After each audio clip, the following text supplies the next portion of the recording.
So have you ever had a manager that basically took a customer's word for something over yours and didn't even consult with you first? I have. You in the past, I'm in the future. You mad? Thank you guys so much for clicking on this video. If you're new here, my name is Kela Trishaan and I make videos on lifestyle, womanhood, and mental health. And if you're returning, thank you so much for coming back and thank you for your support. All right, so no surprise, it's story time day. This story is about my manager that I worked with when I was a homeowner's claims adjuster. And let's just say I had a problem customer, which, I mean, anybody that's done customer service knows that a lot of customers are problems. But this particular one was mad at me because her phone didn't work properly. So yeah, if you're interested in just hearing how my manager set me up, go on ahead and stay tuned. Okay, so I got this claim sometime last year. It was right around the holidays. It was either right before Thanksgiving or right after Thanksgiving. But basically, as I've said before, when we got a new file, we would call the customer, we would introduce ourselves, and set up a inspection for the next couple of days. So I got this file, and my normal routine was like to go through the file. I would like to read the notes just to see if there were any concerns. A lot of times the previous adjusters would let us know if the customer is already agitated or if there was some type of issue going on, just so I can kind of prepare myself. So this claim seemed to be normal. So I called the customer the first day and she did not have a voicemail set up. So those are typically a little difficult because you're kind of just having to call the people multiple times in hopes of reaching them. And it wasn't a cell phone that I could text, it was a home phone. So I basically called her a few times and I didn't have any success. Now that I think about it, it was before Thanksgiving, like right before Thanksgiving, and we had Thanksgiving Day and the day after off. So when I got back to the office on Monday, I tried to reach out to her again, still couldn't reach her, so I decided to send her an email. So she ended up responding to the email, and then she called me back as well, like, oh yes, sorry I missed your call, you can come to my house on such and such day. So again, she seemed normal, but I kind of got the feeling that it was going to be difficult because I was having trouble contacting her.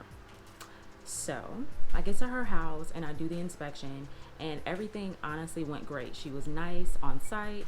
I, put together my information. I took my photos, did my claims investigation, and I set the expectation for when she would hear from me again.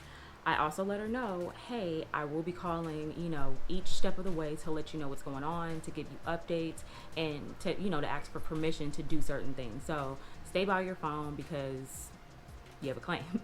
So she said that she would, and she said, okay, I can typically see missed calls, but I don't have an answering service, so I'll definitely look out.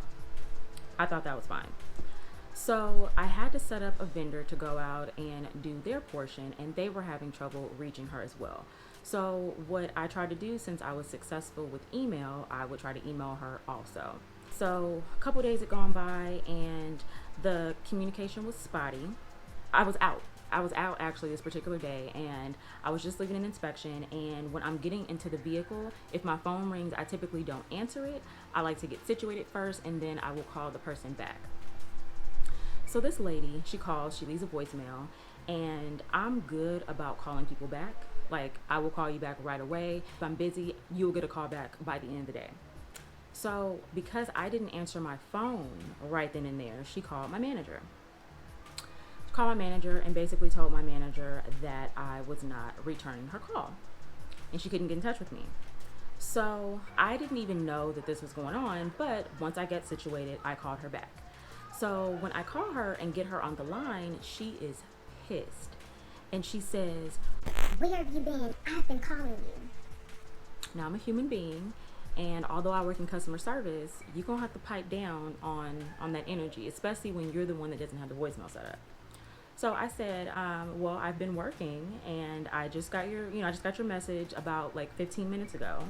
I'm calling you back now. I haven't received any other call from you, so how can I help you? So then she starts telling me, she says, you know what, you're full of baloney, and my home is in disarray, and I just need some help, and you're not helpful. And she was like going up. So when things like this happen, I have to read people the facts.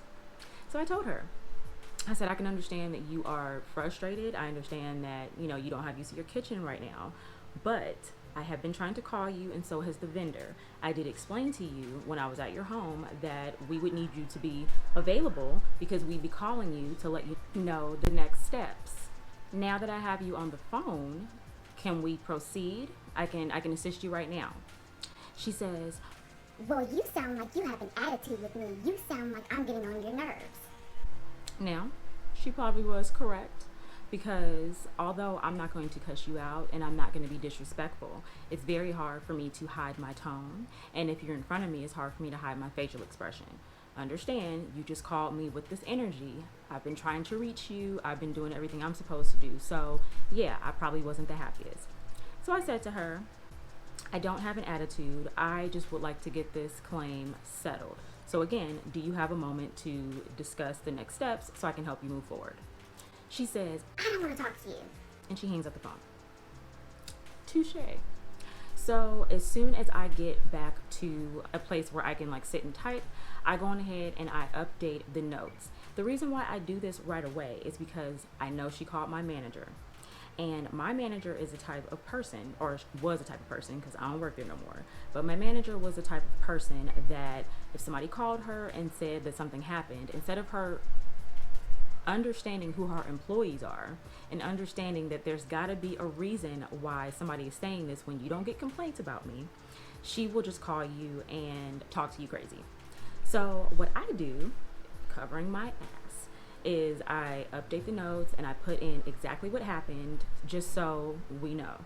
So there was already a list of different times when I tried to call this person and she wasn't answering. You could see I'm calling this time, this time, this time. The vendor's calling this time, this time, this time. We're not getting in touch.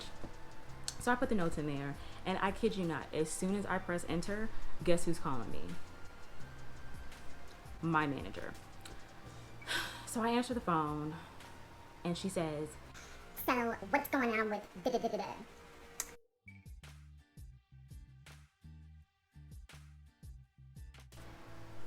don't address me like that. Like, I'm a grown woman, and you know what's going on. So just, it's like kind of like talking to me like I'm a child.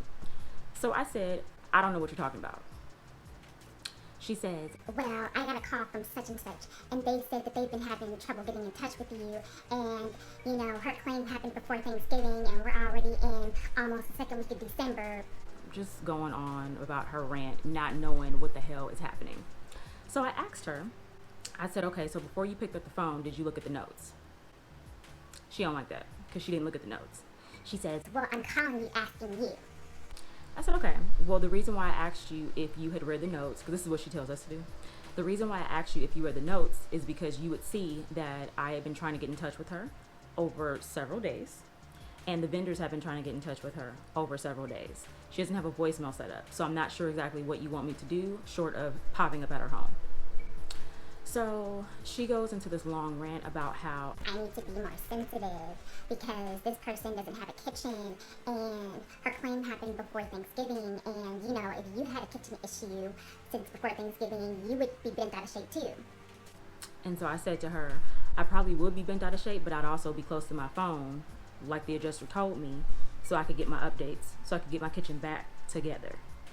So then she says, Okay, well, you're gonna have to do this, this, this, this, and this. and I said, okay, well, I've already done this, this, this, this, and this, so now what? And I think she was getting annoyed with me because it was at a point where, like, here's the thing. I'm extremely professional, like extremely, but you're just not gonna talk to me any type of way. And you're gonna show me respect just like how I show you respect. So if I'm not getting that, then I'm just gonna meet you with that same energy. And that's where we were at. So she pretty much closed it up saying that she was gonna now monitor the file because this customer is upset and she doesn't want it to escalate. And I guess my thing to her, I just told her, I was like, if you feel you need to monitor it, you go on ahead and monitor it. And if you can get in touch with her, by all means. So this claim pretty much went on for a while because it was the same thing. It was a communication issue. So it was like we would either have to email her or we'd have to call her a million times. So it got to a point where even my manager's like, oh, I'm having trouble getting in touch with her. And I'm like, funny. That's what I was trying to tell you all along. So yeah, the claim eventually got settled, but honestly, it just went on way longer than it needed to because the customer just felt like she could live her life and she didn't have to be available. We just needed to figure it out on our own. The whole reason why I even told this story is because I just feel, first of all, I apologize for the sirens in the background. I don't know what's happening, but I just feel like in customer service type positions, you need to know your employees. If you are managing a group of people, you're going to always have somebody that is going to say something crazy, that is going to just not be helpful, whatever. And if you have employees that are known for causing issues, if you're always getting calls about like particular employees, I could understand you getting frustrated and probably dealing with them a certain way. But if you're getting one-off calls here and there about employees that you do not get calls about, like if you are otherwise getting good calls, if any, then you should kind of like act accordingly.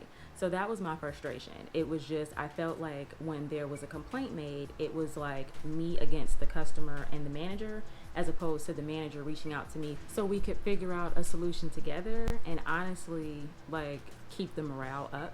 I do feel like if your employees respect you and if your employees feel like if your employees feel like you have their back, then they will work harder. But once you start kind of turning against your employees, they're not going to work as hard for you, and that's just really what it is. So that is all I have for you guys today.